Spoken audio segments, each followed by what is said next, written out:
굉음을 내며 낮은 고도로 날아가는 우크라이나군의 장거리 자폭 드론.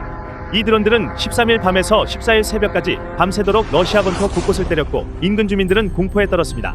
우크라이나군은 러시아 쿠르스크 지역에서 기습 공세를 시작한 지 9일째 되는 날 지상전과 함께 러시아 전역에 대한 역대 최대 규모의 드론 공격도 감행했습니다. 러시아 국방부는 14일 이른 아침 성명을 통해 우리 방공군이 밤새 우크라이나 드론 117대와 미사일 4기를 격추했다고 밝혔습니다.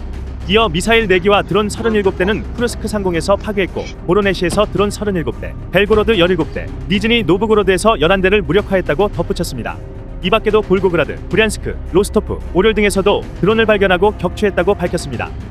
이번 공격은 러시아 전폭기와 활공폭탄 등을 노린 대규모 공격으로 보입니다. 현지 언론 키이우 포스트는 우크라이나군이 러시아 공군기지 4곳을 표적으로 삼아 개전 이후 가장 크고 주요한 드론 공격을 했다고 전했습니다. 쿠르스크 공군기지와 보로네시 지역 내 발티모르, 보리소글랩스크 공군기지, 그리고 모스크바 동쪽 니즈니 노브고로드의 사바슬레이카 공군기지에서도 폭발이 발생했습니다. 특히 사바슬레이카 기지에선 10건 정도의 폭발음이 보고됐는데 이곳에 계류돼 있던 미그 31K 2대가 파괴됐다고 현지 소식통들은 전했습니다. 미그 31K는 블라디미르 푸틴 러시아 대통령이 완벽한 무기라고 극찬한 전투기로 사바슬레이카 기지는 미그 31K 전투기 연대의 본거지로 알려져 있습니다. 공개된 영상에선 사바슬레이카 기지 인근 방공초소에서 러시아군이 드론을 잡기 위해 소총을 난사했지만 결국 드론은 항공기 계류장으로 떨어져 큰 폭발로 이어졌습니다.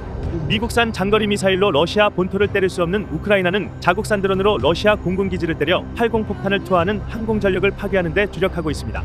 우크라이나 보안국은 우리는 현재 적에게 공중이점을 제공하고 있는 새의 날개를 계속 꺾을 것이다 라고 밝혔습니다. 볼로디미르 젤렌스키 우크라이나 대통령도 러시아 비행장에 대한 정확하고 능숙하고 효과적인 공습에 감사드린다며 우크라이나 드론은 제대로 작동한다고 말했습니다.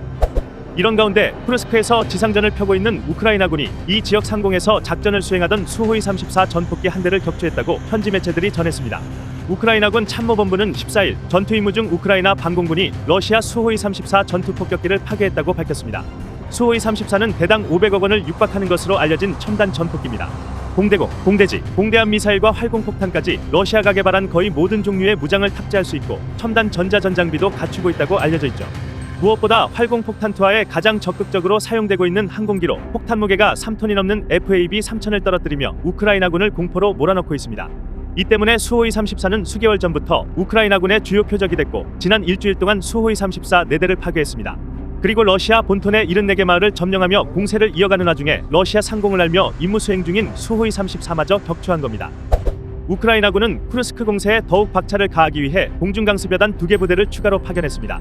미국 포브스에 따르면 우크라이나 제95 공중강습여단 병사들이 쿠르스크 전투지역으로 가는 도중 포착됐다고 전했습니다. 또한 쿠르스크 외곽에서 러시아군을 향한 매복 공격을 실시한 병사들이 제82 공중강습여단 소속이란 사실도 확인됐다고 덧붙였습니다. 82여단은 최근까지 하르키우 보우찬스크 인근에서 러시아군을 상대하던 부대로 이곳에 병사들까지 이동시켰다는 것은 우크라이나군이 그만큼 러시아 본토 공격에 진심이란 것을 뜻합니다. 우크라이나군은 현재 쿠르스크 공세에 최정예 6개 여단과 2개 독립대 대병력을 투입한 것으로 알려졌으며 드론, 포병, 특수부대 등을 포함하고 있습니다. 투입된 병력은 총 15,000여 명에 달할 것으로 추정됩니다.